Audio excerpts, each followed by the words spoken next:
You might be asking, the question is, can process goals actually help improve sports performance? And you might be thinking also is like, well, what kind of process goals, what should I actually be doing to help improve my performance when I want to play better in my sport?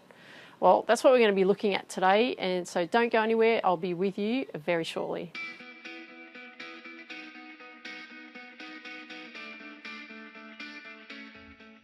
Hey there, Tiff here. Welcome to Ambition Habits. Lovely to see you here again today. So the big question around that is like, what can we actually do? What kind of process goals could we actually be focusing on different areas in our sport? What we're doing, like from a training perspective, from a practice perspective, from a performance perspective, and so on. So what we're going to be doing is we're going to be looking at that. I've got heaps of information here for you, so I'm looking forward to sharing that with you. So you better get your notepad and pen ready for this one. So the first one, let's have a look at training and practice goals. So things that we could be looking around that. So the first thing around that we could be looking at is skill development. So what do I mean by skill development? So the thing about that is like technique improvement. So what are you looking at from your technique? What are areas in which you could be working on to improve your technique that's actually going to help you perform better? Second part of that is the repetition. Can you actually repeat that? Right? So once you've done a good like kick or a good tee shot or a good serve or whatever it may be, that technique that you're doing, like I'm playing lawn bowls at the moment, it's actually repeating the same, bowl delivery, as we call it. Can you repeat that? It's the repetition around that as well. So a really good thing to be looking at is like, what is your skill development around that? And I'm going to leave some information down below this video or below this podcast, wherever you hear it, so that you can actually investigate this a bit more. Second one is consistency. And what we mean by consistency is like regular practice. So how often are you actually practicing those specific skills out of your sport? You need to make sure that you're practicing that, because if you're not practicing that, you're not going to be able to perform that better when you're out there in competition or when you're out there playing out on the golf course or even in a training session. If you're not doing the practice for, even your soccer team, for example, specific kicks or whatever, they're not going to perform well when you're actually out on the pitch playing, are they? So you need to make sure that you're focusing on your regular practice, so how consistent you are with that, and also like building that routine. Like, what kind of routine are you going to have in place for what you're doing, and like when you're doing it and what you're working on? Okay, so you need to make sure that that's a big part of what you're doing is your routine around building that consistency in that training and practice. Okay. Fitness and conditioning, so huge thing, huge area. I'm a huge fan of strength resistance traiing, so important, especially like us women as we get older, right? So I'm 54 recording this, so I'm finding as I'm getting older I need to make sure I'm focusing even more on strength. What I find is a lot of ladies, especially because I teach them a lot in golf, like a lot of the older ladies tend not to do much around the the strength side of things. And it's really disappointing because as we get older, we lose muscle. So we need to make sure, and we lose strength. So we need to make sure we're really focusing on that, not just for the sport, but just for everyday life. Okay, it's so important. Another thing that we can be focusing on is also the endurance, so that we can maintain the endurance level of whatever that sport that we're playing as well. You need to make sure that you're putting that into place, because if you're out playing a soccer match, I think it's about 90 minutes for a soccer match, or you're playing golf, it's about 4 hours. Even if you're playing a lawn bowls match, it's about 4 hours. So you need to make sure that you have got that endurance in place so that you can perform,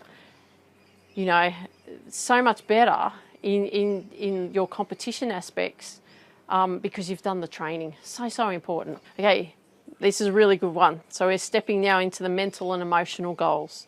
So mindfulness and focus. So what we want to be doing here is we want to be doing mental rehearsal, we want to be doing meditation, we want to be doing breathing exercises, because all of that type of stuff that we're working on in that area is actually helping us focus better. That's how we develop our focus.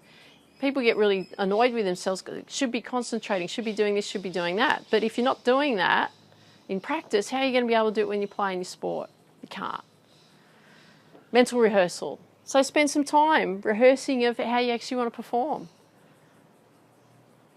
Right? I have talked about this in a few other episodes as well. It's so important, but make sure that you're connecting the mind and body. So even if you're going into mental rehearsal, you're just closing your eyes, you actually want to physically feel your body doing it. Doesn't mean that they have to actually do the action, but you need to make sure that you're physically feeling it. Because remember, when you're doing mental rehearsal, the mind doesn't know any different, you know, from reality or not, right? So you're preparing the mind going, yep, I've done this before, and the mind's just telling the body what to do, and off the body goes, okay?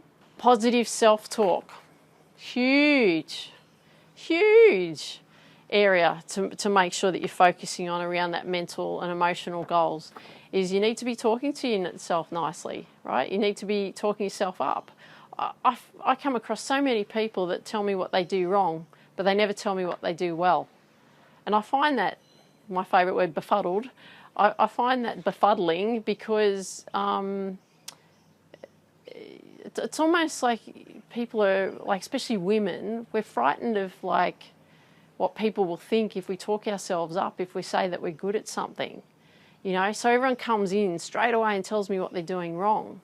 And it's so important that you're focusing on what you're doing right. Okay, you've got to look at that first. So you want to make sure that you're really focusing on talking yourself up, okay? Another really good one is affirmations. I'm going to do a whole podcast on affirmations for you, but from a sports perspective. So, but positive affirmations, I am a great golfer. I am improving in my soccer every day. I am showing up and I am doing the best serve that I can every day. Whatever it is, right? But you need to make sure that you're talking yourself up. Really important. Gratitude journaling is a really good one as well, as like just being appreciative of what you've got. A lot of us look at what we don't have, but you know, especially where I live here in Australia, I mean, we're so fortunate. You know, we have such a wonderful life here.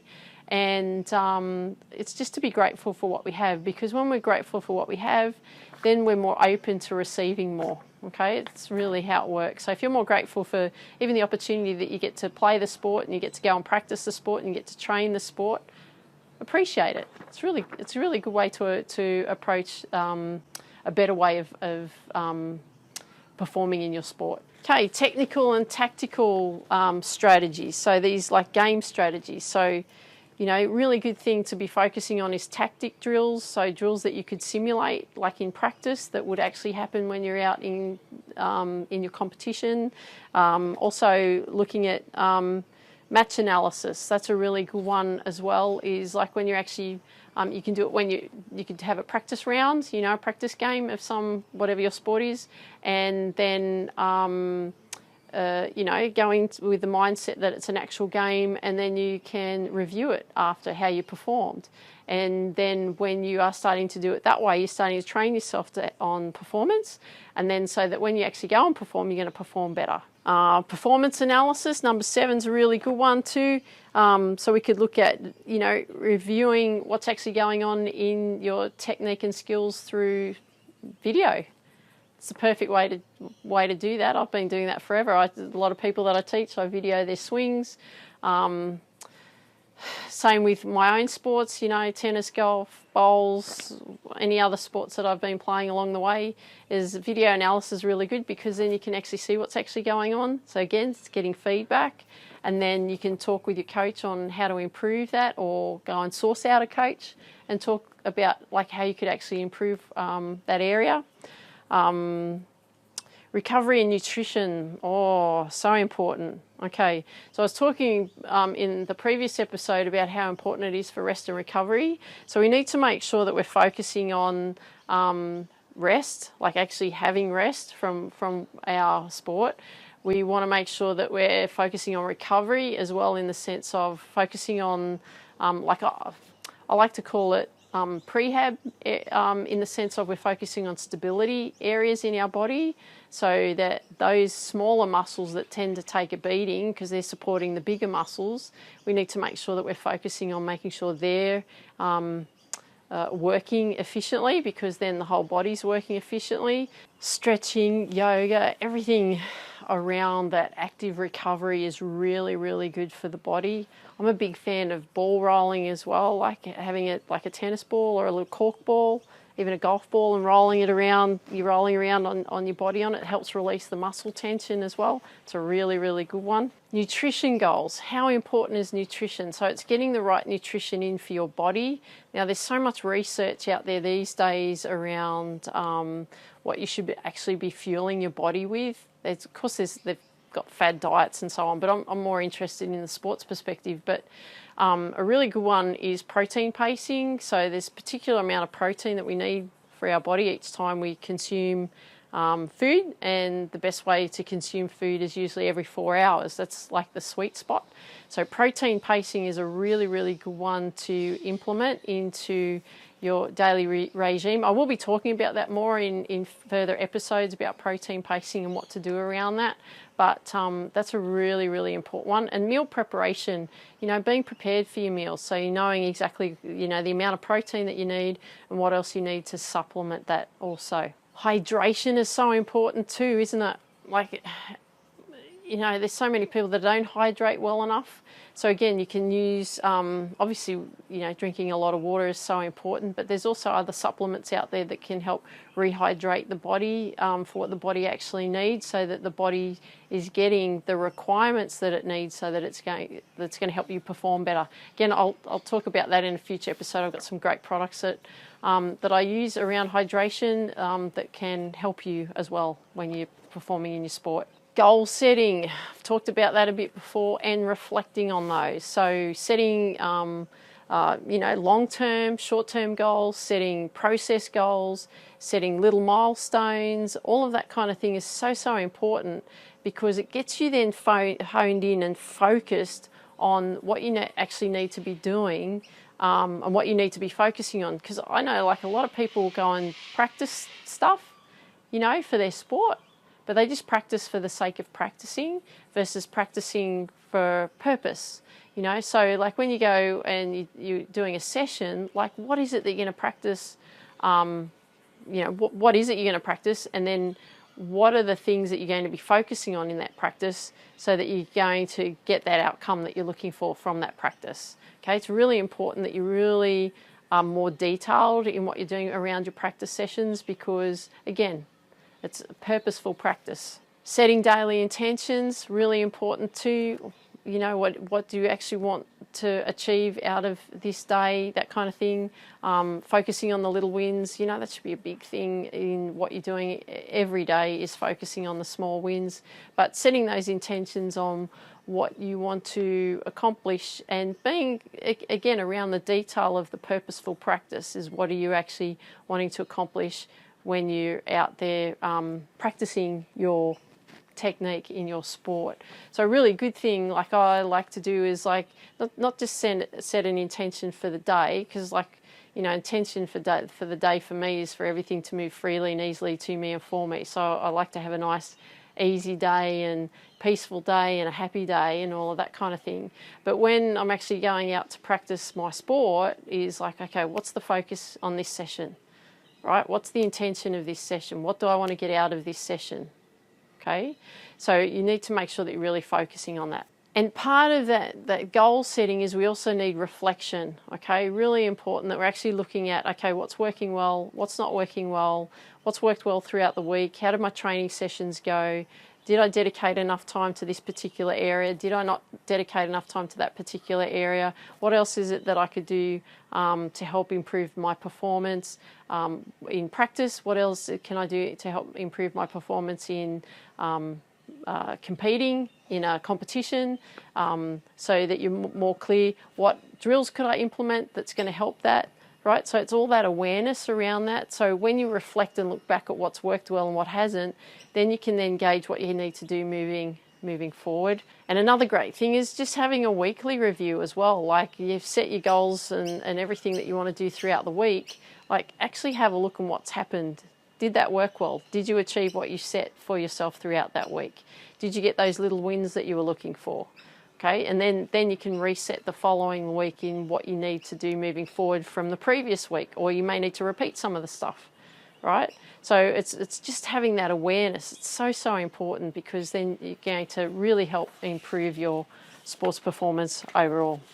So I hope you enjoyed today's episode. Love it if you could share with me what you like best about what you heard today, and please leave a comment down below wherever you see this or hear this video / podcast. What I'd like you to do now is dream big, believe in you, go after your dreams. Have an awesome day. Take care. Talk soon. Bye for now.